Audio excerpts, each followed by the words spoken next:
ఏపీలో అధికారం మారినా అవినీతి అసాంఘిక కార్యకలాపాల స్వరూపం మారలేదా? అంతకుముందే వైసీపీలో ఉంటూ 5 ఏళ్లు దందాలు అక్రమాలు నడిపిన వారంతా ఇప్పుడు అధికార కూటమి గూటికి చేరి కొత్త తలనొప్పి తెచ్చిపెడుతున్నారా? పార్టీలో చేరేటప్పుడు వారి ట్రాక్ రికార్డును కనీసం పరిశీలించకపోవటం ఇప్పుడు కూటమి నేతలకు గుదిబండగా మారిందా? కండువాలు కప్పుకున్న ఈ కొత్త నేతలు బయట అరాచకాలు అత్యాచారాలకు పాల్పడుతూ వాటిని అధికార పార్టీకి ఆపాదించేలా వ్యవహరిస్తున్నారా? ఉమ్మడి చిత్తూరు జిల్లా నేతలు ఏం చేయాలో తెలియక తలలు పట్టుకుంటున్నారా? నిన్న జీడీ నెల్లూరు, నేడు చిత్తూరులో బయటపడ్డ ఇలాంటి వ్యవహారాలు బయటపడడంతో ఇదేం తలనొప్పిరా అంటూ కూటమి నేతలు మదనపడుతున్నారా?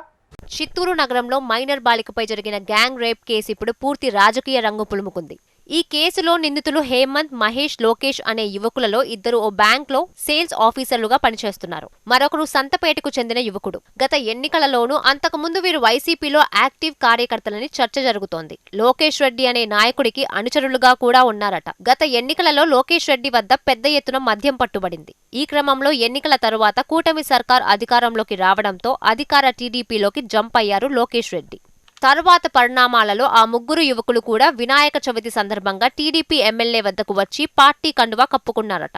ఇదే అదనుగా వైసీపీ సామాజిక మాధ్యమాలలో టీడీపీ కార్యకర్తలే అత్యాచారం చేశారంటూ పెద్ద ఎత్తున ట్రోల్ అవుతుంది. ఈ వ్యవహారంపై టీడీపీ ఎమ్మెల్యే గురూజా జగన్మోహన్ ఘాటుగా స్పందించారు. నిందితులతో తమకు ఎలాంటి సంబంధం లేదని తేల్చి చెప్పడమే కాకుండా వారు వైసీపీ నేత విజయానందరెడ్డికి అత్యంత సన్నిహితులంటూ పాత ఫోటోలను విడుదల చేశారు. దీంతో మొత్తం వ్యవహారం రాజకీయ ఆరోపణలు, ప్రత్యారోపణల మధ్య చిక్కుకుంది.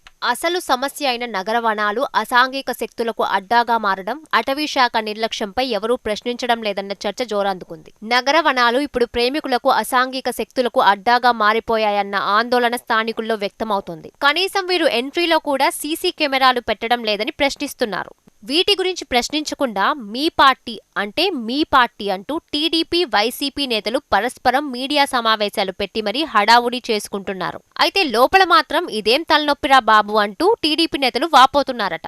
ఎన్నికల తర్వాత అవసరం లేకపోయినా పార్టీలోకి ఎందుకు చేర్చుకున్నామంటూ టీడీపీ నేతలు మాత్రం లోపల వాపోతున్నారట. ఇంతకీ ఈ సమస్య చిత్తూరు నగరానికి పరిమితం అంటే కాదంటున్నారు. ఉమ్మడి చిత్తూరు జిల్లాలో ఎన్నికల తర్వాత జరిగిన చర్యలు పాత టీడీపీ క్యాడర్ కు కంటి మీద కునుకు లేకుండా చేస్తున్నాయి. జీడీ నెల్లూరు నియోజకవర్గంలో పార్టీ కోసం కష్టపడిన వారిని పక్కన పెట్టి ఎన్నికల తర్వాత చేరిన హరీష్ యాదవ్ తో పాటు ఇతరుల పెత్తనం నడుస్తోంది. వీరు యథేచ్ఛగా గ్రావెల్, గ్రానైట్, ఇసుక దందాకు పాల్పడుతున్నారన్న విమర్శలు కూడా వినిపిస్తున్నాయి. ఇదేమిటని ప్రశ్నిస్తే టీడీపీ నేతలు ప్రజాప్రతినిధులే తమకు మార్గదర్శకులు అని ఎదురు ప్రశ్నిస్తున్నారట.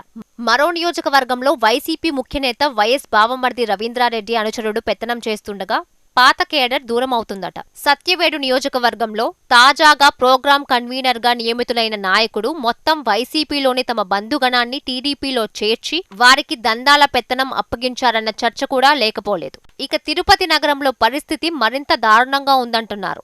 గతంలో కూటమి నేతలకు పాడెకట్టి బతికున్న వారికి అంత్యక్రియలు నిర్వహించిన వైసీపీ వర్గానికి చెందిన నేతలిప్పుడు డిప్యూటీ మేయర్ ఎన్నికల పేరుతో కూటమిలో చేరి దందా నడుపుతున్నారు. అంతేకాదు గతంలో చిత్తూరు నగరంలో జరిగిన జంట హత్యల కేసులో నిందితుడైన వ్యక్తికి తిరుపతిలో షెల్టర్ ఇచ్చి ఆయనతో నగరంలో పంచాయతీలు చేయిస్తున్నారనే ఆరోపణలు వినిపిస్తున్నాయి. తంబళ్లపల్లి నియోజకవర్గంలో అయితే చంద్రబాబు నాయుడుపై అంగళ్లలో రాళ్లతో దాడి చేసి వారిని కూడా పార్టీలో చేర్చుకున్నారట. దీన్ని ప్రశ్నించిన పాత టీడీపీ కార్యకర్తలపైనే దాడులు చేస్తున్నారనే విమర్శలు అక్కడ ఇన్ఛార్జ్ పై వస్తున్నాయి. పుంగనూరు నియోజకవర్గంలో సైతం ఇదే పరిస్థితి. ఉమ్మడి చిత్తూరు జిల్లా వ్యాప్తంగా ఈ ఎన్నికల అనంతరం జరిగిన చేరికలతో పాత నేతలు, క్యాడర్ తీవ్ర ఇబ్బంది పడుతున్నారట. గతంలో విచ్చలవిడిగా అధికారాన్ని ఎంజాయ్ చేసిన బ్యాచ్, గంజాయి బ్యాచ్ ను పార్టీలో ఎందుకు చేర్చుకోవాల్సి వచ్చిందో అర్థం కావడం లేదంటూ సీనియర్లు వాపోతున్నారట. అవసరం లేకపోయినా ఇతర అవసరాలకు ఉపయోగపడతారనే ఉద్దేశంతో కండువాలు కప్పడం, ఆ తర్వాత వారు అరాచకాలకు పాల్పడితే వారు మా పార్టీ కాదు అని తప్పించుకోవడం పరిపాటిగా మారింది.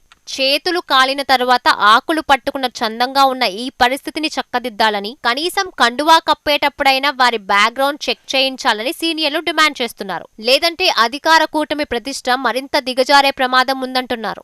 అధికార కూటమి అధిష్టానం ఈ అంశాన్ని ఎంత త్వరగా సీరియస్ గా తీసుకుంటే అంత మంచిదంటున్నారు. ముఖ్యంగా స్థానిక నేతలకు, క్యాడర్ కు ఇబ్బంది కలిగించే ఇలాంటి అసాంఘిక శక్తులను ఉపేక్షించడం పార్టీకి భారీ నష్టాన్ని చేకూర్చే ప్రమాదం ఉందంటున్నారు.